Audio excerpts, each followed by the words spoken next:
Dear Father in heaven, thank you for just the opportunity you give us to understand more of how we've been created and the things that impact our health that don't allow us to live to the fullest. And as we study these things, give us a brain and our minds that can understand and have the capability of reasoning these things out. In Jesus' name I pray. Amen.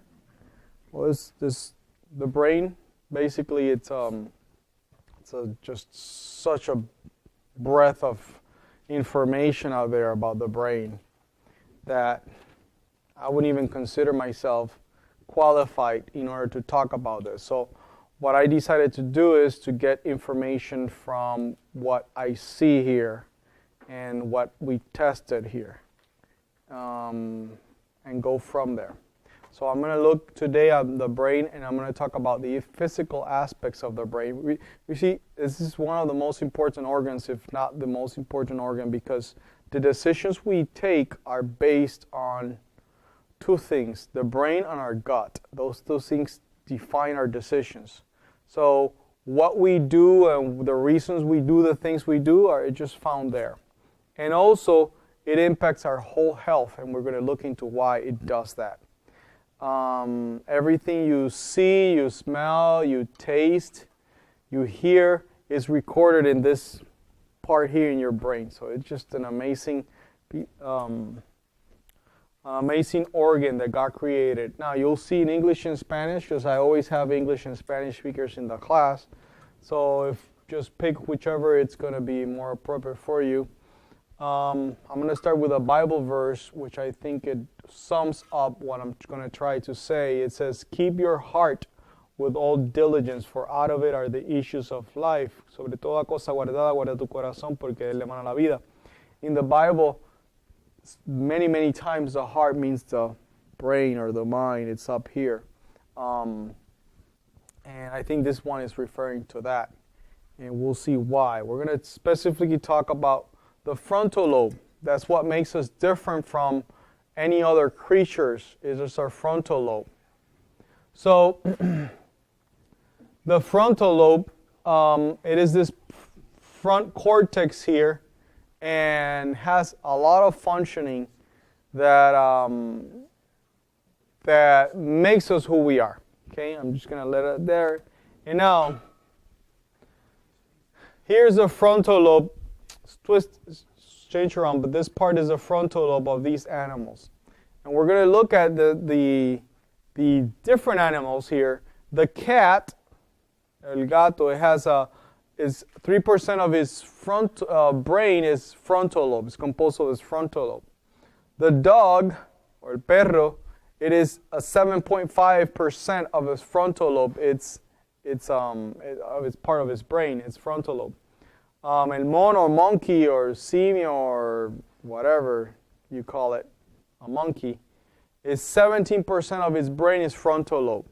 And in humans, we're talking 33 to 38% of the brain is frontal lobe.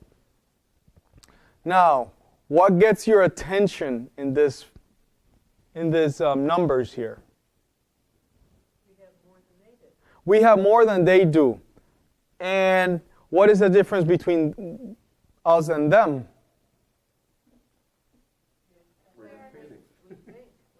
We have some cognitive functions that these other animals don't have. And if you can see, the more frontal lobe, the more cognitive and interactions these animals can have. For example, the cats, they have some interactions with people, but you cannot tell them go seek something or go, these hunters, they can shoot something, and the dog goes and finds it and brings it back. I mean, it has some functions, cognitive functions that the cat really don't have. Now, I'm not saying, if you have a cat that you like, doesn't mean that it's a dumb cat, but it's not as smart as a dog. Now, the monkey in itself, I went to the Lincoln Park Zoo in Chicago, and I saw something very interesting. I saw a gorilla, and they have put a computer, like an iPad, in front of the gorilla. And he saw the iPad, and these figures would come up in the screen. And he would have to pick the one he wanted to eat. So there were cucumbers and tomatoes, cherry tomatoes. And if he pressed cucumber, cucumber would come out and he would eat it. If he pressed tomatoes, tomato would come out and he would eat it. So it's pretty interesting that once he knew he liked tomatoes, no matter if there were many cucumbers in the screen, he would pick that tomato because that's what he wanted to eat. So these animals are somewhat have more cognitive functions than the rest of the animals. Now, for us humans, we can have language and we can express ourselves into different ways, that these animals might not be able to express themselves. So that's amazing. Now, what other thing you think you see that it's particular of these pictures? Not the pictures, the numbers. The pictures, they're not to scale. Just about doubles. Okay, that's great. It's about doubles, exactly. That's a good observation. Anything else that you can observe here? They're getting bigger. Yes, they're getting bigger. Anything else you see? Something glaring at you that just like, Different percentage on humans. Yes, there is a range on humans. Humans have a 33 to 38%, while the others are just, hard set numbers. The percentage means that, okay, I'm going to think like an engineer, but first question I'll ask is why? Okay, if bigger number means more cognitive function, the next question I'll have to ask is why? And how, where will you want to be? Do you want to be at the 33 or you want to be at the 38%? Huh? I'm curious what accounts for that difference. I imagine you're getting there. Yeah, I wonder, that's the next question, right? But where would you like to be? Is the frontal lobe your illusion? No. It's your executive memory. We'll look into what it is now. But just as a simple thing, you have more cognitive functions. You can interact better. You're smarter, you could say. Okay? I would say 38%, right? Everybody would say 38%. How can I get to 38%? If I can get to a 38%, I would rather be 38% than 33%. Now, 33% it's still better than a monkey, but how can I get to 38%? That's the question where she says, yeah, that's the next question. Well, let me tell you how it develops. Your frontal lobe develops until, but it only develops until you're 30 years old. So if you're below 30 years old, you still can develop that frontal lobe. But if you're above it, you're set. It is what it is, okay? It is what it is. Now, it doesn't mean that you're not smart. It doesn't mean that you don't have cognitive functions. It means that it cannot expand anymore. It's set for you. But if you have children or grandchildren, what we're going to talk about might be of interest, so you can, help those that can, so that they can develop a bigger frontal lobe. Yes. I swear I'm smarter now than I was when I was 30 years old. We'll talk about that. You make better decisions. I make better decisions. I'm smarter, I'm wiser. Cause and effect. You've had a lot of years. Okay. Well, I misused the word smarter. I'm just talking about cognitive functions, okay? How you react to the world and things like that. So if you didn't go to school before 30, you're not going to be able to learn to read after 30. So yeah, let's see what the frontal lobe does and then we'll answer that question, okay?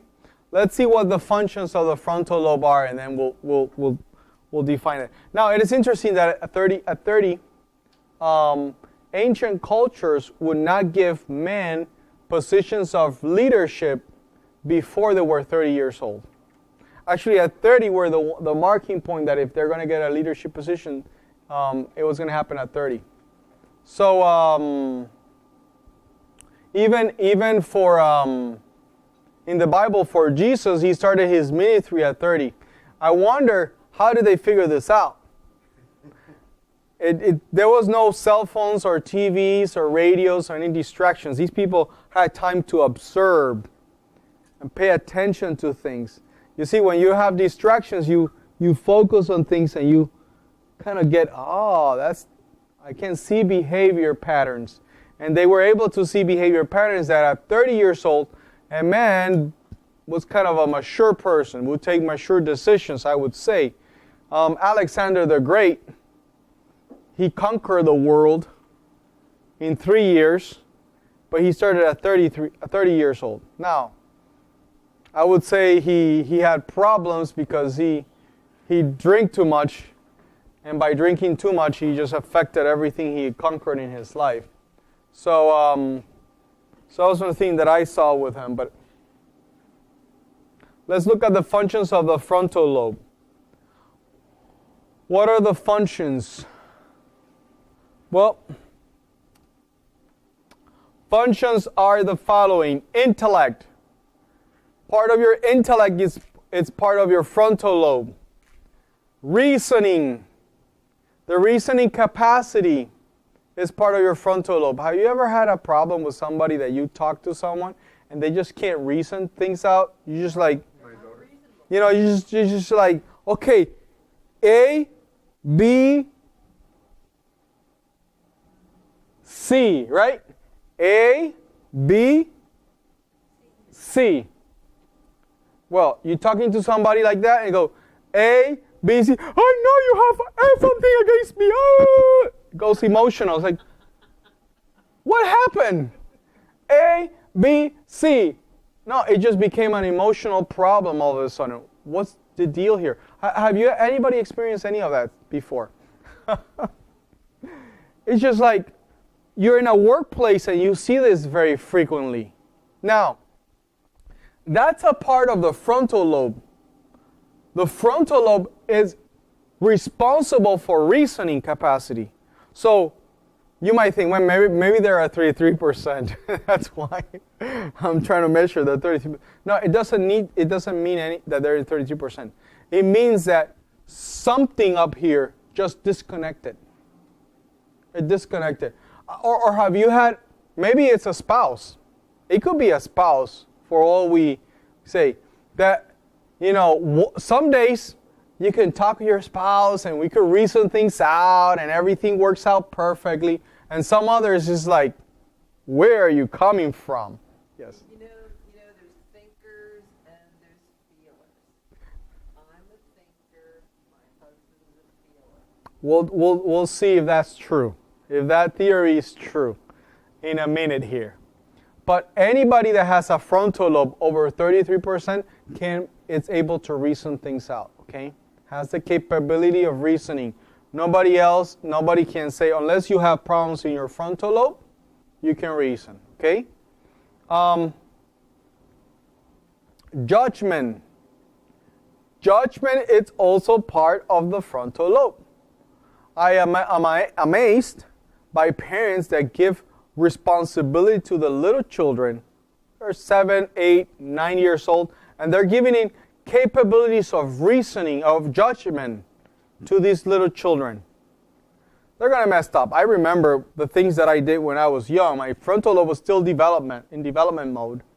And I remember doing the craziest things that you can even imagine, that when I remember, it's like, oh my goodness, I would never, ever do something like that right now. What was I thinking?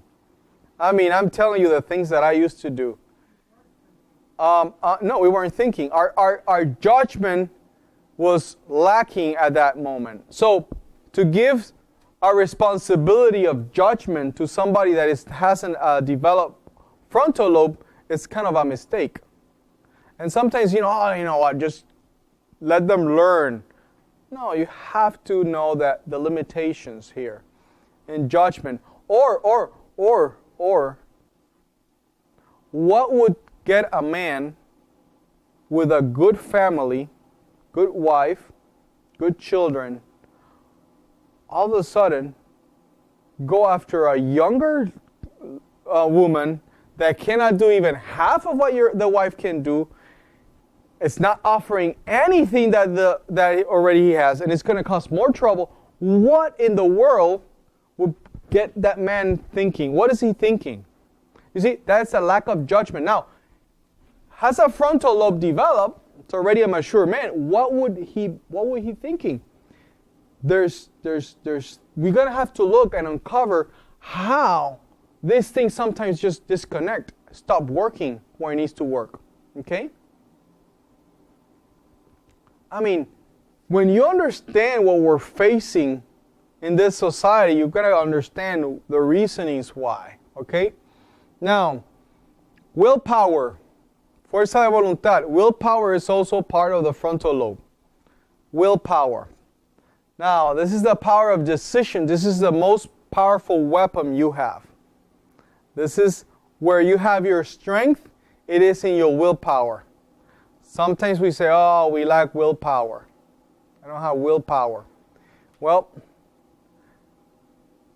willpower, it's interesting because all these functions of the frontal lobe depends on willpower, in the exercise of the willpower.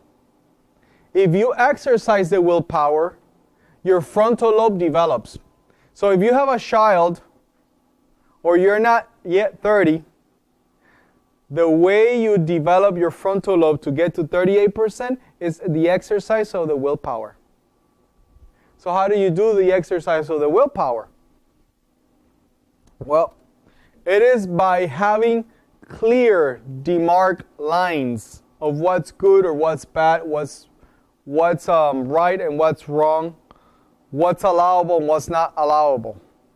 When parents have strict demarked lines that the child knows this is what it is and this is not what it is, the frontal lobe develops. If you want a smarter child, you make that box very clear to them, that they understand what it is. See, it cannot be one day I say yes and one day I say no. It's just, it just blurs the lines, okay? It's always have to be very consistent and very marked. There is a cause and there is an effect. When I say something, it means what I say.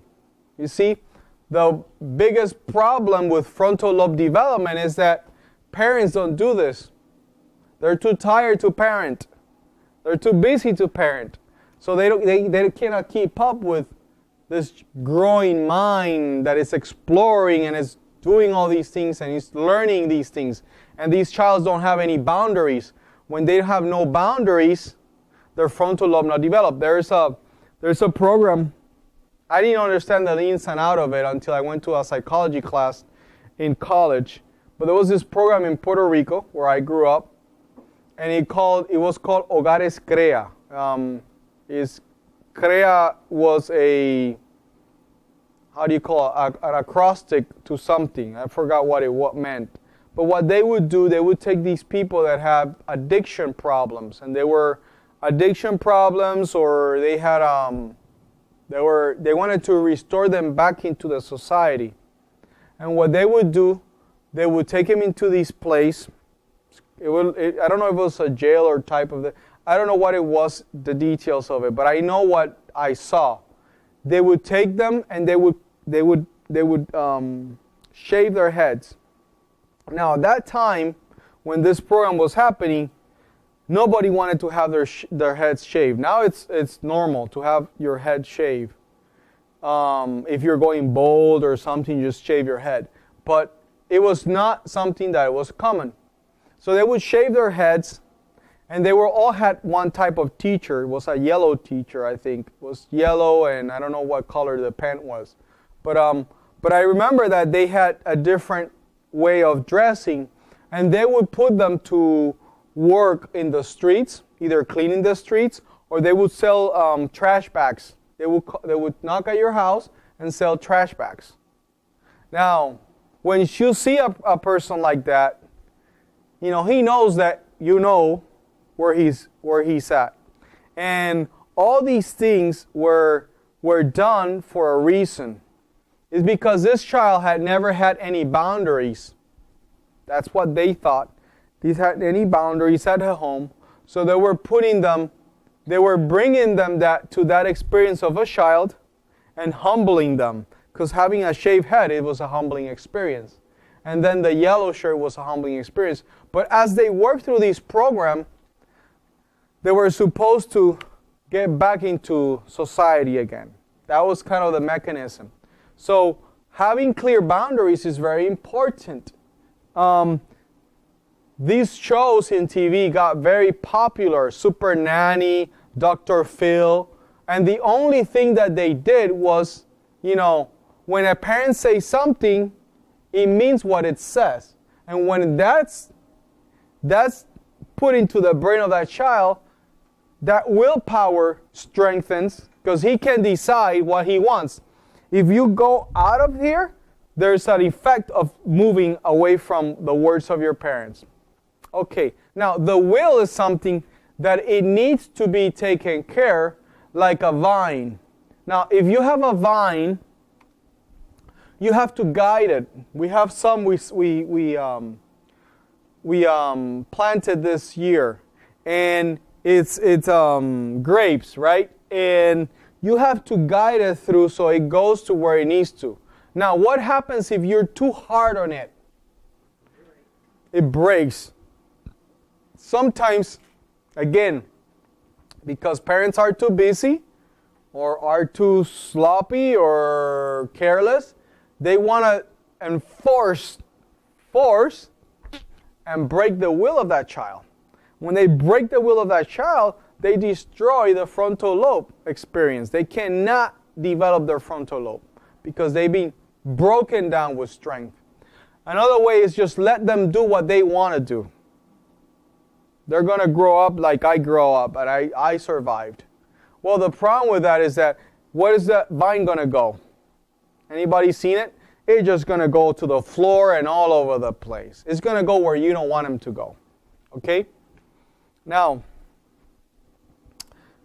what if, giving you an example, I have a child here. I'm going to call him Jimmy. Let's pick Jimmy for the... Jimmy. We found Jimmy. And mommy tells Jimmy, I want you to sit in this chair. And Jimmy is sitting in this chair, right? Mommy says, I don't want you to get up the chair. Stay sitting in this chair. And Jimmy is sitting in this chair. But what happens to Jimmy? Jimmy is full of energy, just like a regular child is full of energy. So, since he's full of energy, does he want to stay sitting in the chair? No. So, as soon as mom looks the other way around, what is Jimmy going to do? Jimmy is going to go like this. And he swings. Now, what is he doing? He's getting out of the chair halfway, partially half of the chair, right? He's still in the chair according to him because his hands are here, are touching the chair. But he's looking and seeing, what does that adult friend of mine means with don't get off the chair, right? So, he's looking, and all of a sudden he goes, he's trying to figure out what's going to happen here. What is going to happen here. So now, mommy told Jimmy, sit here, and Jimmy is trying to decipher what he wants to do, right? He's trying to challenge her, right? And now what happens? When mommy sees him that he's out and about, what does mommy do? Jimmy, did I tell you to get on the chair, right? That's what she does. And Jimmy goes to the chair and sits. That's what typically happens. But let's assume that there was there was a thistle plant. Una ortiga. Ortiga, creo que se llama en español. Anyways, a thistle plant. Right in the foot where he should, on the floor. And he's barefooted. And he steps on it when he gets up. Ah! And he'll start crying, right? That reaction in him will cause a memory. And it will be an effect to what mommy said, to the command that mommy said. So next time when mommy says, hey, Jimmy, stay on the chair, even if Jimmy has to do this, he'll stay on the chair. He won't get up. But you don't have thistles in the floor when mommy says sit and stay there. That doesn't happen. What really happens is that he goes up, when mommy looks her out, he goes and does his little thing, what he wants to do. And then mommy goes, Jimmy, I told you to get on the chair. He goes to the chair.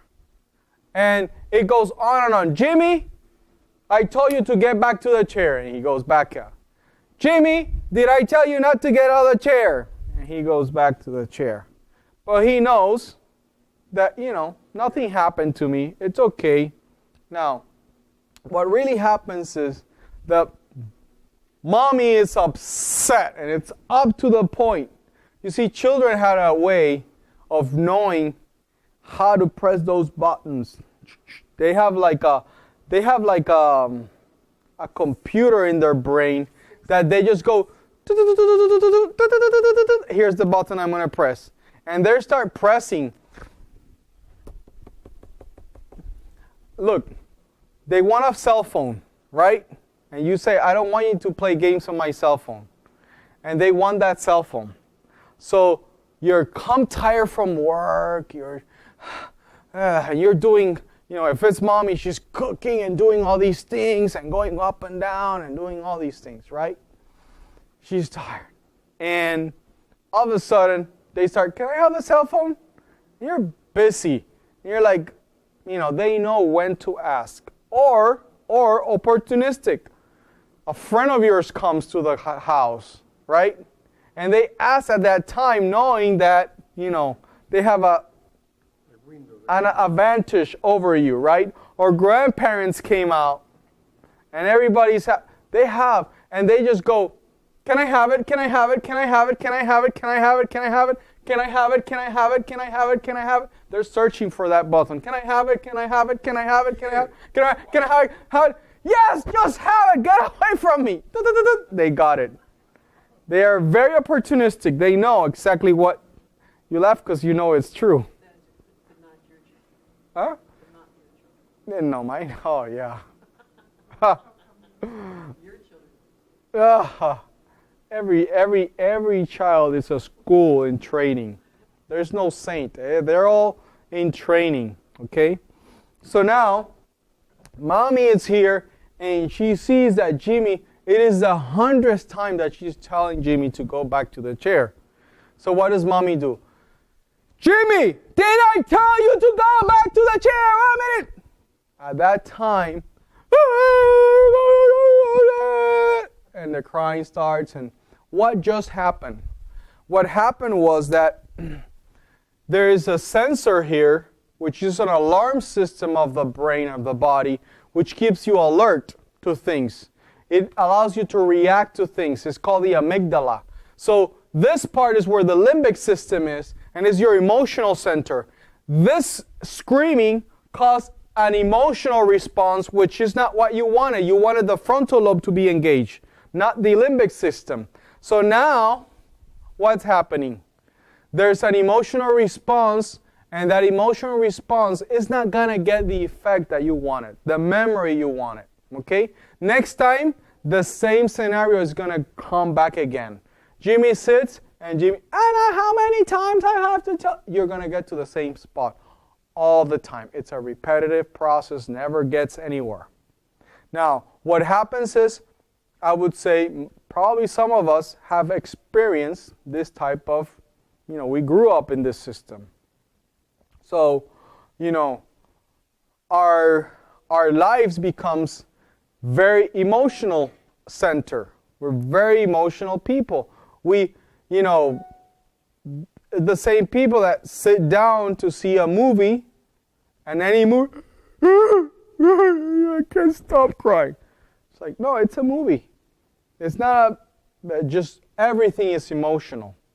Why is everything emotional? Because this part here is bypassed, and here's where the center of all the decisions, every reaction to anything it's happening.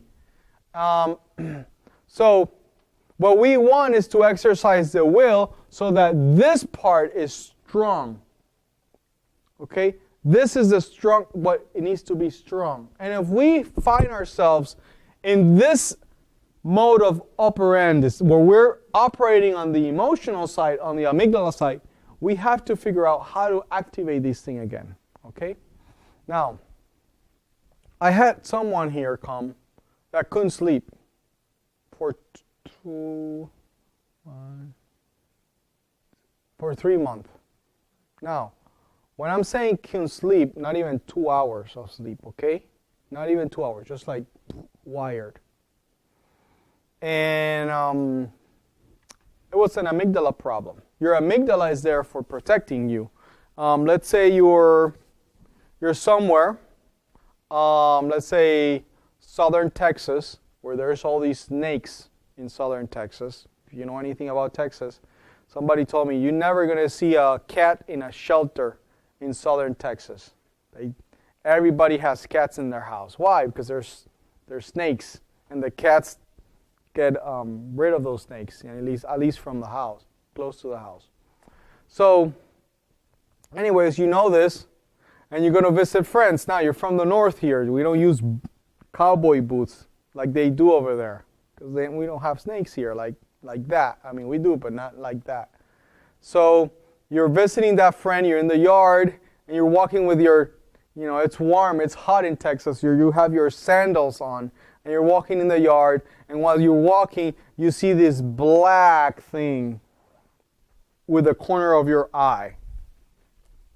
What would happen? Boom, as soon as you see that with the corner of your eye, everything will start. Look what happens. Your blood is going to go rushing to this area of your body, right here, and to your frontal lobe, and to this part here. Digestion will stop immediately. Obviously, you cannot digest when you're in stress mode. You're in alert mode. And as soon as you do like this, it's a hose. It's a black hose. What happens? All of a sudden, you saw something, your frontal lobe gets engaged, calm down, everything is cool, no worries. And your frontal lobe took action, have reasoning capacity, and make sense out of the circumstances. Well, when somebody has their amygdala overactivated and you cannot turn it off, that person see that hose and still scream like it's a snake and gets up, and everybody can tell him it's a hose, and you just can't shut it off. Well, this lady came here that way, and it was just, they called me, they said she can't sleep. They didn't give me more information. I tried to get more information out of them, but I just, had sleeping problems. I said, I had a guy that couldn't sleep for almost 2 years, and we had to seclude him. We had to put him in the last room here in the corner where everybody was somewhere else, but at least he got to sleep at least 4 hours after he left here from no sleeping at all. And now he sleeps 8 hours a day, and he's coming to train himself to become a medical missionary, to go to his country and become, because it changes his life, just that sleep. So I thought, well, just come.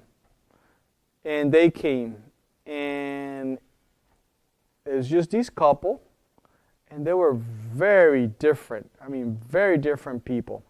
She would be like this, like wired. And he would do the talking, and I said, what happened? He said, well, I don't know. I mean, my wife, Christmas Eve, something snapped, and she stopped sleeping. So since Christmas Eve, she hasn't been able to sleep.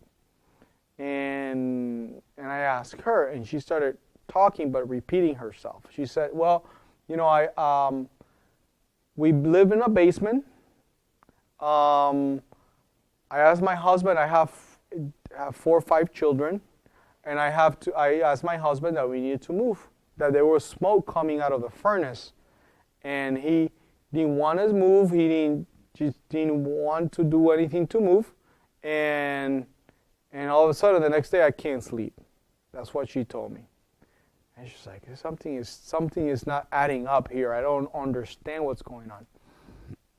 So they came with their minister of their church, and the guy tells me, what happens to her is just she's demon possessed. That is the verdict. And what I want you to do is to pray for her 24/7. And I look at it like, no, it just can't be right, because I have other people here, and I cannot be praying 24/7. And if you're talking to the same, if I want to pray to the same God you think you're praying, He can listen to you if you're in Iowa or wherever you come from, or here. So you could do the praying 24/7. We'll pray here for her. She's like, no, we have to have her do this because she's demon possessed. I had at that time, if you've never seen anybody demon possessed, I had somebody here demon possessed at that time when she was here. And it was totally different night and day, the person from the other. So she was going to be here 10 days. That's all they can afford. So that's what she was going to be here. It's just, well, we'd see what we can get. She started sleeping like 5 hours during the process. But one night, Lily wakes up, which is very weird. She woke up and she hears, we put her like across our room so we could hear anything. And it was Clemencia and Peter on one side and us in the other side. We were like close together so we could hear anything would happen. And Lily heard her like somebody crying or something.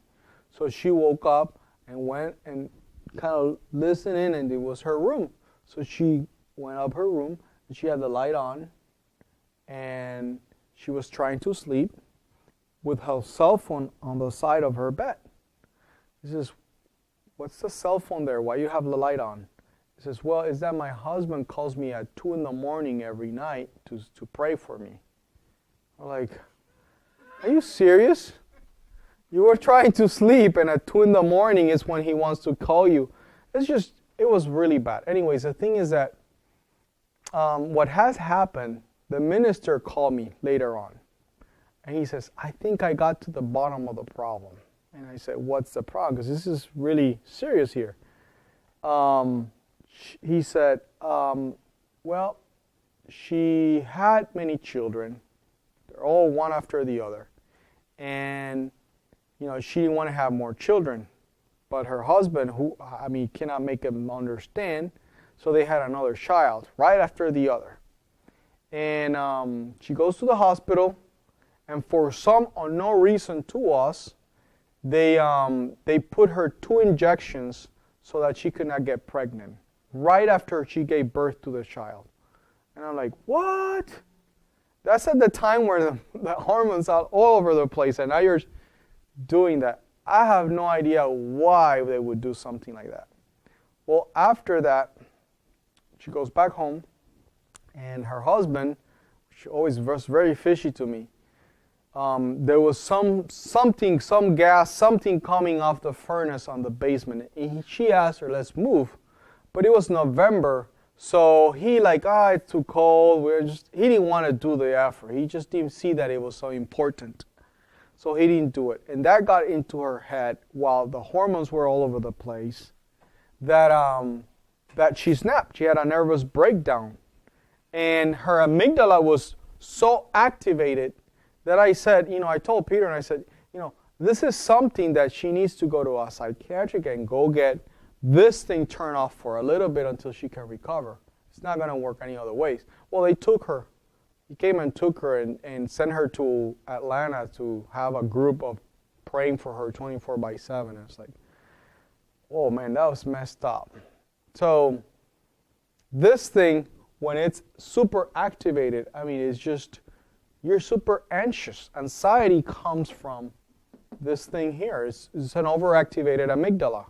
You're always on alert mode. Something is going to happen to you. Panic attacks, right here. This is where it goes, you know. You're just super alert, super activated. Things are going to hurt you. So, you know, when you have that problem, the first thing I would say, don't watch regular TV. First thing you would do, not watch any regular TV. Because, you see, when you watch a movie or any regular TV, you know, the wavelengths, the blue wavelengths that are coming from the TV, you'll see it. They change every 3 seconds, 2 to 3 seconds. The frame, the scene changes. So you see the face of the person, count 1, 2. Commercials are really good with this. 1, 2, 3, and then change the frame. 1, 2, 3, they change the frame. That creates, you don't understand it, but it creates this wavelength that it just bypasses, it just numbs your frontal lobe and activate your amygdala, your limbic system. That's why you could be sitting in a movie and you could be like this and not talking. And people can go by and you're like, you see, but when you see like something like a documentary, or you could see C-SPAN, which is just, you know, or you could see a debate, you could be screaming at the screen, oh, you know, do this. Because you're interacting, your frontal lobe is engaged. But once you deactivate it with a movie, for example, which actually the purpose of the movie is to get you engaged and get to your emotional center, it would deactivate this. And since you have this problem, you have to take care of it, because if you don't ever engage this, the next step is depression, okay? So you need to start engaging this with activities that engage it, and we'll talk about that later. Okay. This is the most important slide of the whole talk, okay? Brain requirements, and we're going to start now going to the physical part of things. We're going to see how this physical organ works. It uses 33% of the glucose, of the sugar that your body gets, your brain. It's headquarters, so just think about it.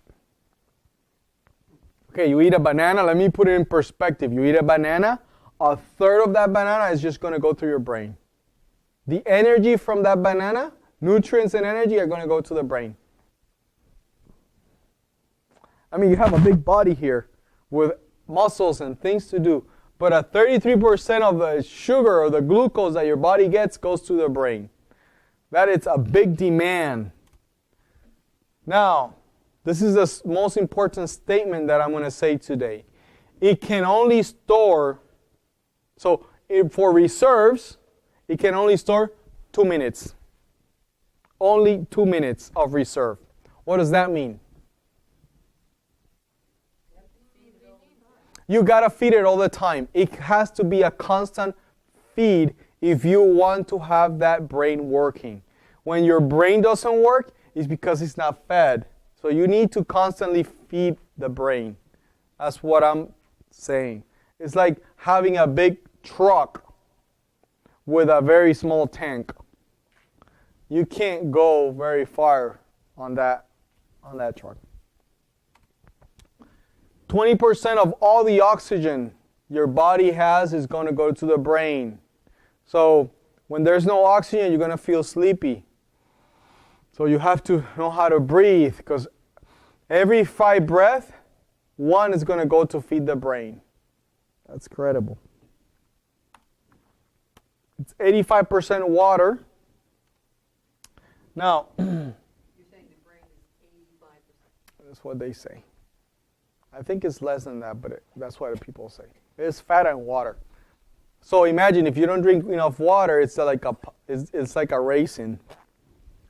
Now, this is the statistics from the government agency. I think it's way higher than this. It says 20% of the population suffers from mental health problems. 20%. I think it's way higher than that. I think it's in the 70%. So we're in good company, people. 11% of teenagers suffer depression. Just depression, 11% of teenagers.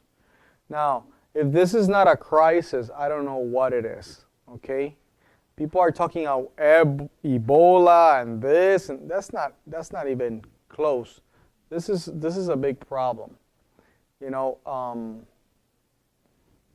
yeah, I'm not going to go into that, but I'm just going to give you some information. Different dimensions on health, mental. 9 out of 10 diseases originate on the mind. 9 out of 10 diseases originate on the mind. 9 out of 10. That's a lot. Now, how do I know I have a mental condition? That's the question. 9 out of 10 diseases come out of start in the brain, like heart disease, or? We'll see it at the end. Ask me that question at the end. I'll explain why. How do I know if I have mental conditions? That's the key, you know, because these things are not typically diagnosed until you go to the doctor when you have a problem, right? Okay, if you experience 5 of these 9 symptoms for the last 2 weeks, deep sadness and emptiness, apathy or loss of interest, agitation or slowdown, sleep disturbances, weight or appetite changes, lack of concentration, feeling of worthlessness, fatigue, morbid thoughts, then you do have a mental disorder. So you could find that if there's 5 of these hits, then you do. And these hits, if you have 3, you have mild depression. More, it's a major depression. Okay? On these. Now, most of the depression hits are based on your frontal lobe, the activity of your frontal lobe. When you're depressed, your frontal lobe is not engaged. Hardly gets any blood flow to it. Okay? So when there's depression, there's hardly any blood flow to the frontal lobe. I'm going to give you some ideas of what I see here, okay? You might agree or disagree. I'm just going to give you data. I'm not going to go into all the details of it because of the time. You know, the problem with these things is that people engage this frontal lobe with chemical things.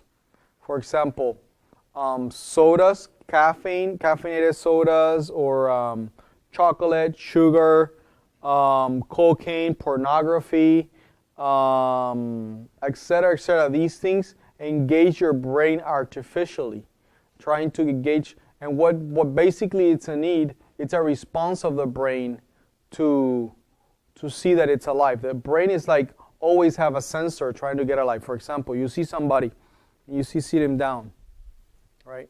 The person is like, have you seen this? All the time.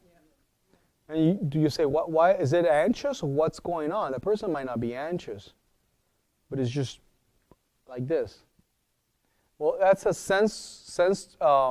that's a signal sent to the brain saying, am I there? Are you alive? Are you alive? So that is a pattern of brain degeneration.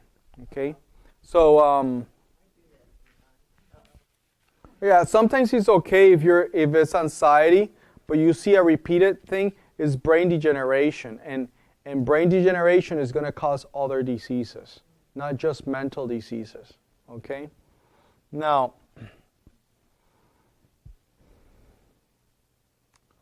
I think the reason, and this is a reason from what I see, that the brain gets sick. One of the major reasons the brain gets sick is how it manages sugar. How it manages sugar. When I'm saying sugar, you see that there's either fruits or there's, junk stuff there. It does not matter what type of sugar. It could be a potato. It could be a sweet potato. It could be anything. How does your brain manage it once it gets in? What does it do with it? Okay? So sugar management It's why I think there's a lot of mental problems, a lot of them, and we'll see why. And this is what the data we have. Your body likes to have the sugar in the blood to be from 60 milligrams per deciliter to 100 milligrams per deciliter when you're in fasting mode, okay? Normal, not right after eating. But this is what's normal. Now, if it goes too high over 100 for a long period of time, what happens to your body? Well, what happens? Insulin kicks in. Insulin kicks in. Stores some fat. But why does it do that? What's the reaction? Why does the body doesn't want sugar in the blood like that? What does it causes? Having too much sugar in your blood, what causes? What problem does it gives you? So start giving you problems with your kidneys, your eyesight, fatigue. You have a lot of problems that the body's starting to try to adjust to because he doesn't want the sugar this high. But what happens if the sugar is this low? You're tired. You don't have glucose going to your brain. Yeah, the first thing that affects below here is your brain. Your brain is not working very well. I had people here that, I had they were at 20. Their blood sugar would go at 20, and you would see them. They were like this.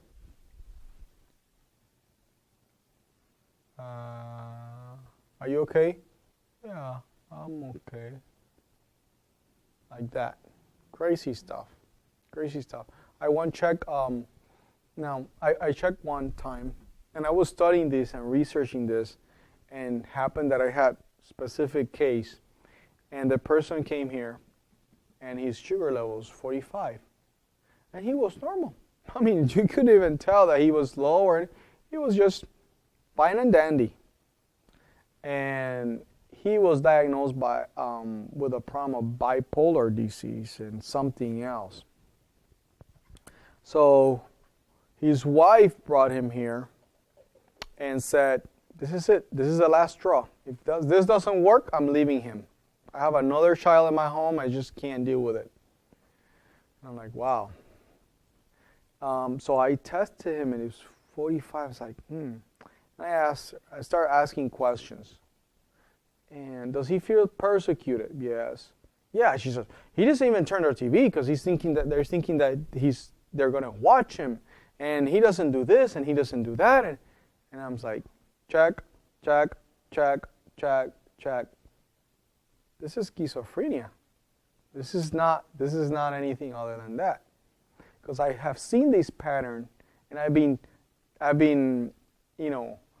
documenting this pattern, and it's this and that, and there's extreme desire for things sexually. Sexual things, sexual conversations. Check all these things. Were just regular patterns there. I'm like, And I was like, okay. The guy was skinny, and I put him on a 6-day lemon fast, which I won't do for skinny people. I won't do because they don't have enough fat. And I remember that day 5, the guy was normal. Everything was good. he was just on fire. First one in exercise. Said, okay, let's read the Bible. He was the first one that wanted to read. He just the whole 6 days. At the end of the 6 days, his wife was so impressed by him that she says, I want to get into the program myself. Can I start doing the program? And I said, yeah, go ahead. And I was just so excited that he came back as a volunteer later on. And he's doing fine. He's doing really, really good. And I see many cases. I've seen cases where I'll talk about them later. But anyways, this is where the body wants to be as much as it can. And the brain loves it. The more it's here, the brain loves it. When it's down here, forget it. Now, refined sugar. When I say refined sugar, I'm talking about sugar itself. Anything that has sugar. Sugar you buy in the store. Sugar is a chemical. It's not in nature. You don't get sugar in nature. In the structure that is crystallized sugar or refined sugar, you don't get it that way. And this refined sugar, maybe in candy, sodas, all these things you put sugar on, this is what the response in the body is. You get an insulin, you get a spike over the levels, the normal levels, and then you get insulin response that brings it down. But it seems so much to the body, which it is, that the insulin response is so high that it brings really, really low the sugar in your blood. So it creates a big, big dip in it. It is very interesting to see that you go to a bank or you go to a doctor's office, and the first thing you see on the table there, on the counter, is what? A bowl of what? Candy, lollipops, right? It's just always there. You think, why? Well, maybe it's because they know that parents come with the little children, and they have to sit for a waiting line. And they have to sit for a waiting line. And you know, children don't want to sit for a waiting line. We talk about it initially. So one sit here, another sit here. Mommy's here waiting in line for that ticket to get things moving. And the boys are what? They're just running around and doing things. So what does she do? She goes, picks those lollipops up, give them to the children, and what do the children do? As long as they have a lollipop, they're calm in their chair. They don't move. It is great stuff. It works. It's what she wanted. They're there. They're obedient. What happens to the sugar? They're up here. But immediately, not too long from it, mom has now been called, and the children starts, give me that. That's mine. Mommy here. And mom goes, okay, I'm almost going to be called. Hold on. Take it easy. I'm going to buy you a toy if you behave after we leave this place. Mommy's trying to reason when the children are here. Can the boys have capacity to reason down here? Why not? The brain doesn't have any energy to do anything. That frontal lobe is completely disconnected. It's not active. So you cannot reason with that child at the moment. I'm saying you want disobedient children, give them candy. It's very effective. Very effective. If you give them candy, you get them disobedient very easily. Why? Not because the children wants to be disobedient. It's because you disconnect the frontal lobe. They cannot do any otherwise. Grandparents, don't create a mess for your children. Okay? You know who you are. Grains or cereals, they're even worse. Grains or cereals. When I'm talking grains and cereals, I'm talking oats, rice, I'm talking corn, I'm talking wheat, I'm talking barley, I'm talking all these cereals. Now, it's like, whoa! Wait. They even have a higher spike than refined sugar and a more rapid low. That's why on Saturday when we ate that cereal, we got hungry very quickly. We were starving by the time we got here. Like, oh, what is the food? I was starving at church. So why is that? It's just the cereals, basically what they have a chain of starches. And these starches are digested by an enzyme called amylase. And this amylase enzyme, it's in the mouth.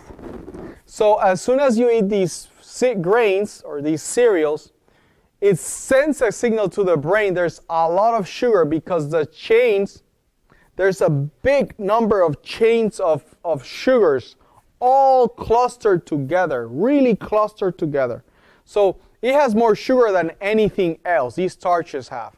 There's such concentrated cluster of sugars. So when the person starts digesting these things in the mouth, there's a sugar spike, big sugar spike, and there's a big low. Now, I'm not saying they're bad for you, okay? It's not coming out of my mouth that they're bad for you. What is coming out of my mouth is saying that they have this impact in your body, okay? goes down here. So what happens is that in the 50s and 60s, there was a big depression, and Mexico and India were one of the big impactors. They're large countries, a lot of population. Their diet, staple diets, is grains, cereal stuff, right? Corn, rice, things of that sort, wheat.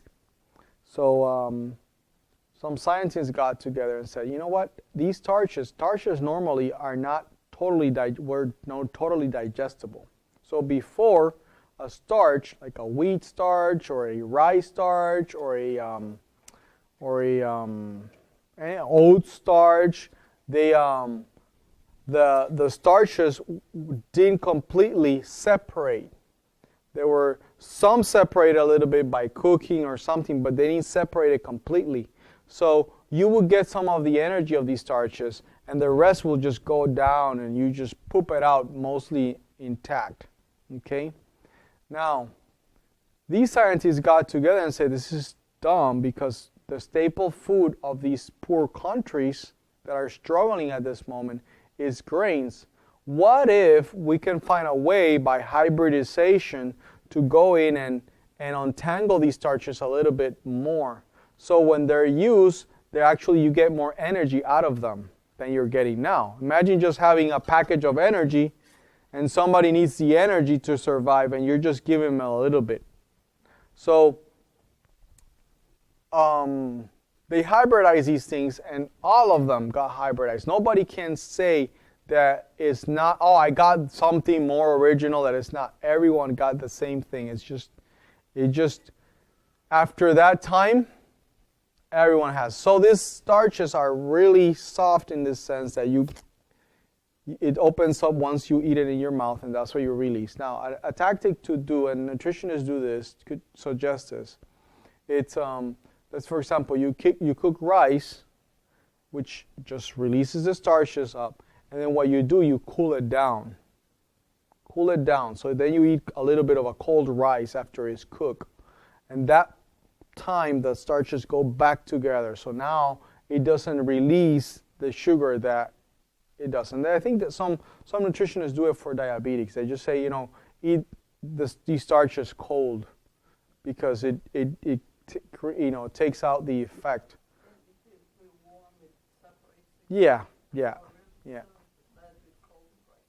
No, I'm not saying it's bad or good. I'm just saying there's an impact on the starches and how it's digestible.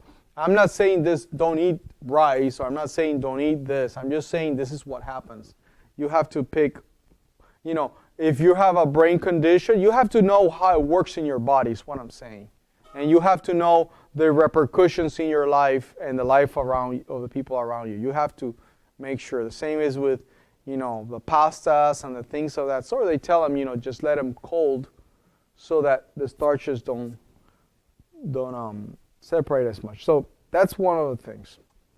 The next thing is caffeine.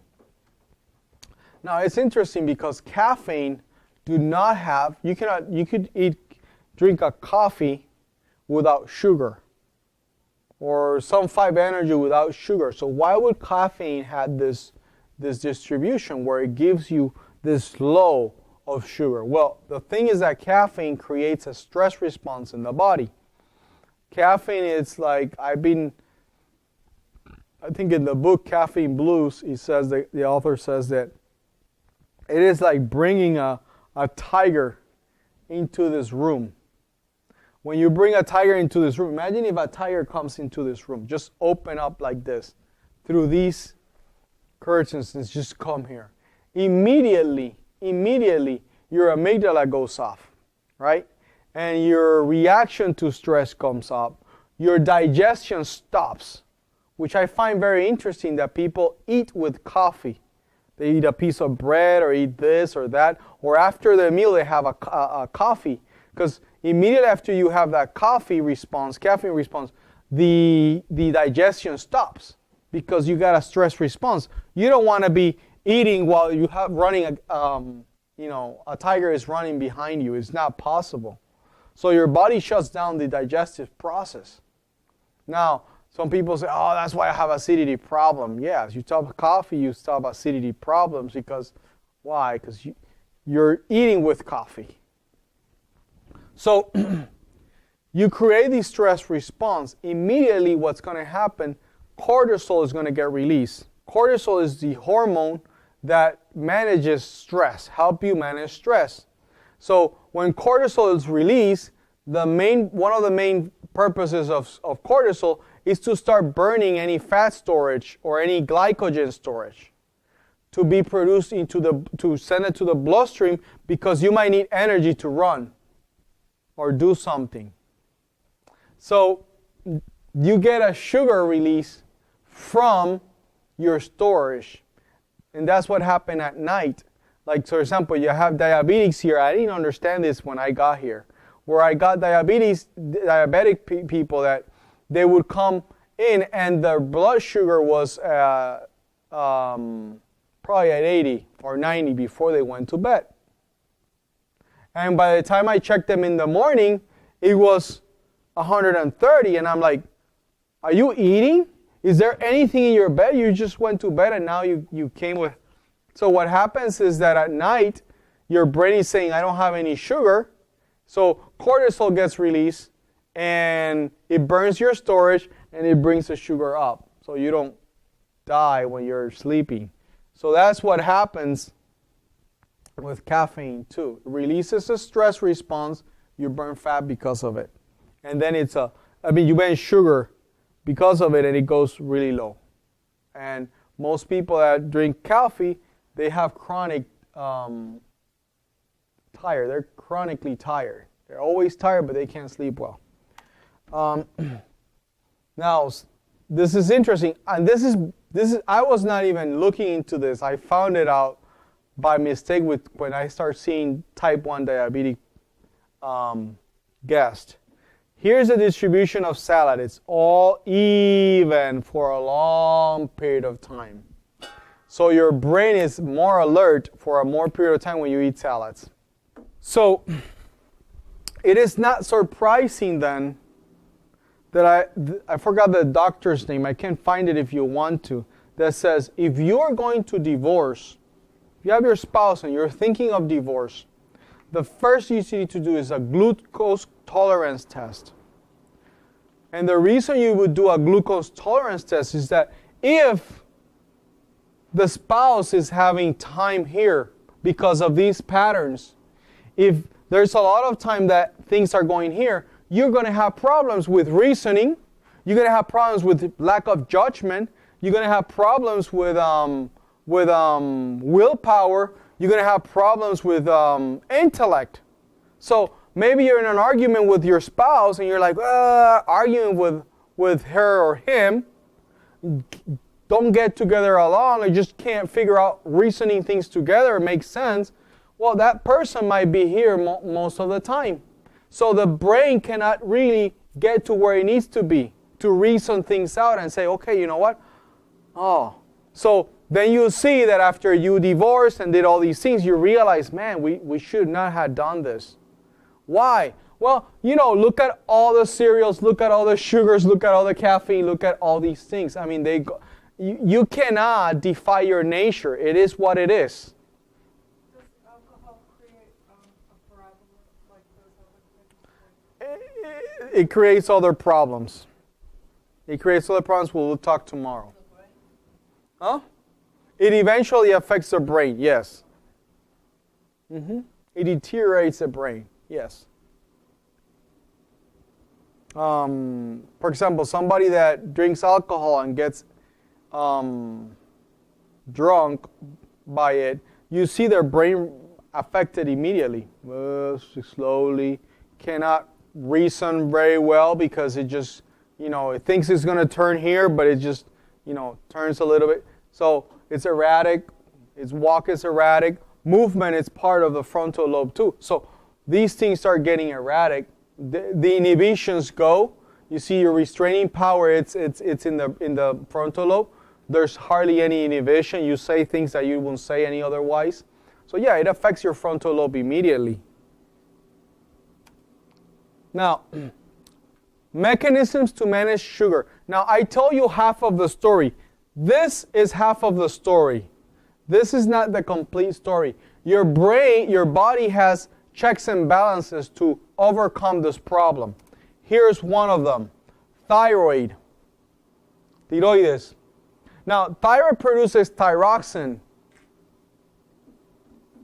Thyroid produces thyroxine that controls the metabolism. Now, my question to you is, when the thyroid releases thyroxine, does it bring the blood up, the sugar up in the blood, or does it bring it down? Brings it down? It actually brings it up. It allows you to burn the fat storage into glucose, converts them into energy. So you have energy, you have glucose. So that's what thyroxine does. Now, the pancreas produces insulin. Now, insulin regulates glucose. It brings glucose into the cells. Does it bring the sugar up or down in the body? Brings it up? It brings it down. You take insulin to bring the sugar down, or the insulin brings the sugar down. Now, what about it produces glucagon, also the pancreas. Now, it's a hormone also that converts fats into glucose. Does it bring the sugar up or down in the blood? It brings it up. Yes, it brings it up. Now, you're seeing a pattern. The pituitary gland releases HGH, human growth hormone. Now, it regulates metabolism and growth. Does it bring the sugar in the blood up or down? Don't know? Anybody guess? Down? It brings it up. Brings it up. Now you have your adrenal glands. You've seen a pattern here. Your adrenal glands. Adrenal glands are on top of your kidneys up here. And they're small, but very powerful. They are the ones that work your inflammation, glucocorticoid.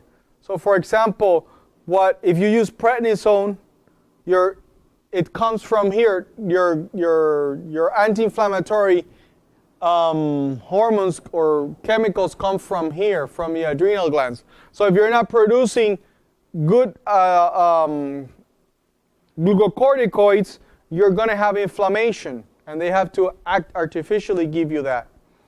So this is for producing your anti-inflammatory agents. It produces also your stress response, adrenaline, noradrenaline, and cortisol.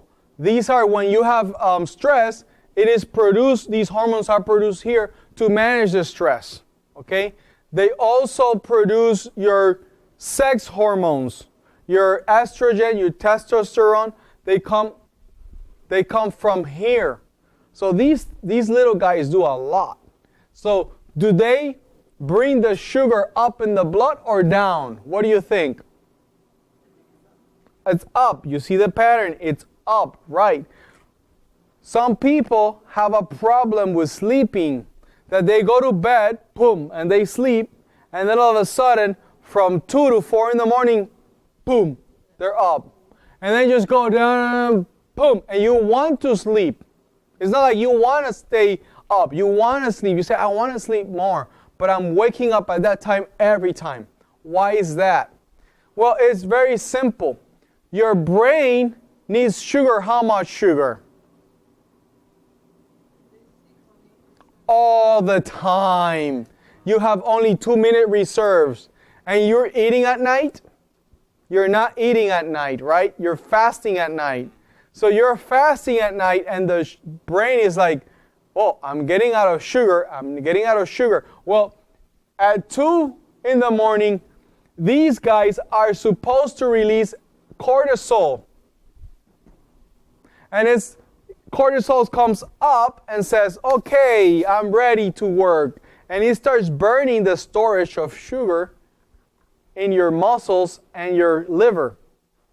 It starts burning it up, and you get the sugar you need, and the brain and you fall asleep. But when these things are not working too much, because of the ups and downs and ups and downs. Every time you eat a cereal, every time you eat sugar, every time you eat caffeine, the sugar goes low, and then they bring it up, and then go low, and bring it up, and then you have stress problems. Oh, stress here, stress there, stress. Snacking between meals, all these stuff. Now you have these guys very tired, extremely tired. So 2 in the morning comes, and the brain is like, hey, wake up, what's going on, what's going on? Hey, hey, hey, hey.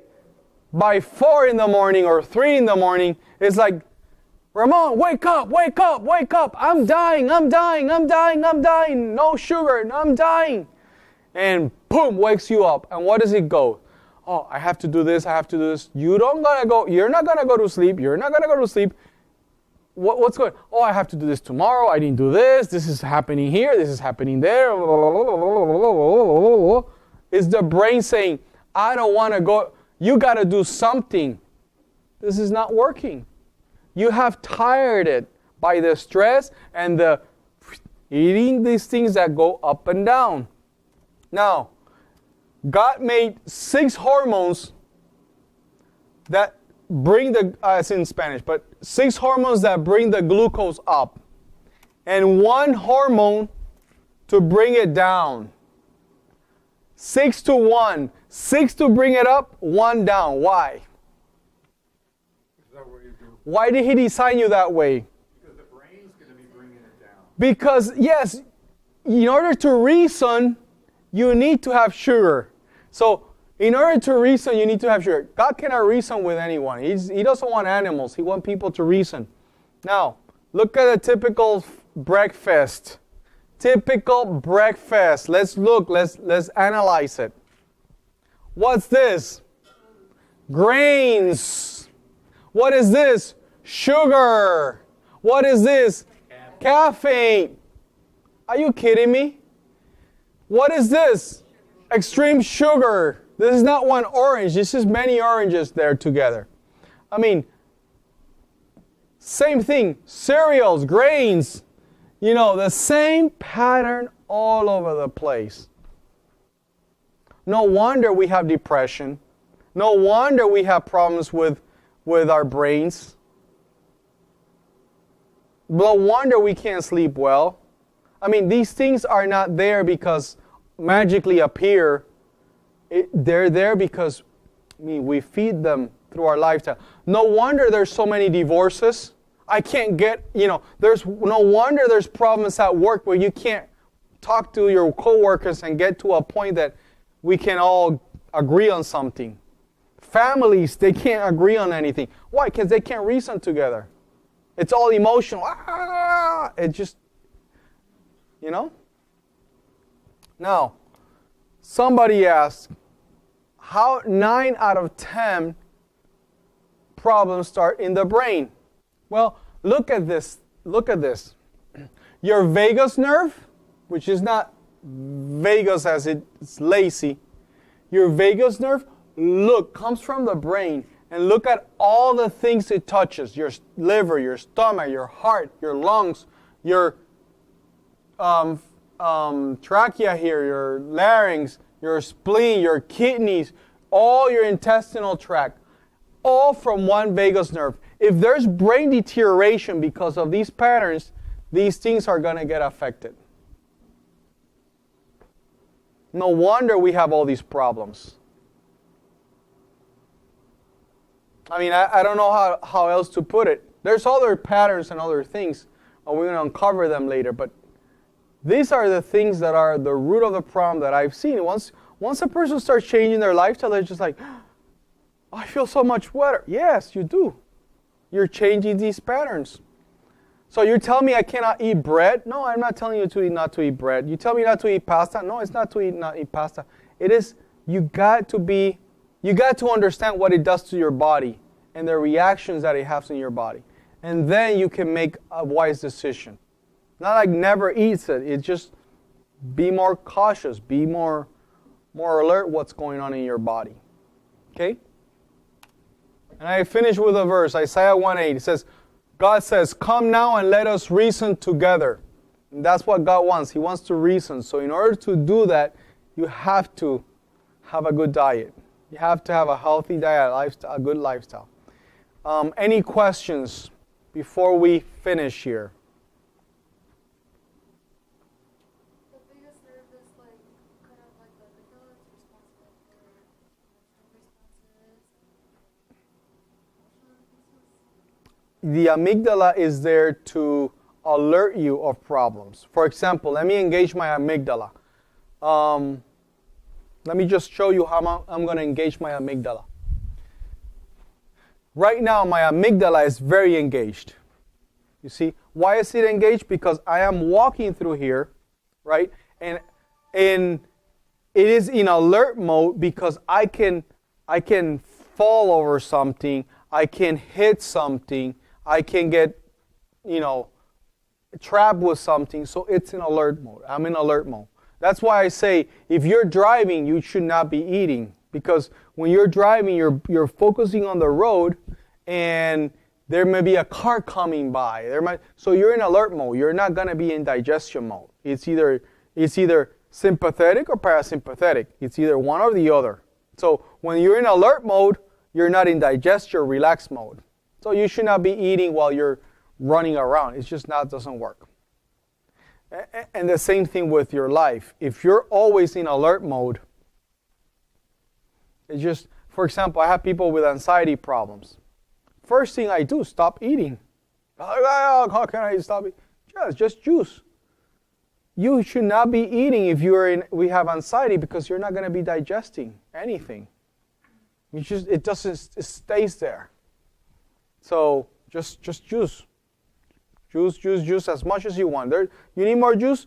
Get more juice. Do your own juice. Do more juice until you relax yourself enough that you can digest. So the amygdala needs to get retrained again by engaging that frontal lobe. And we'll talk about later how do we engage that frontal lobe, the next class on the brain. How do we engage that frontal lobe so that we can start getting the metrics of getting our life back together? Okay? Any other questions?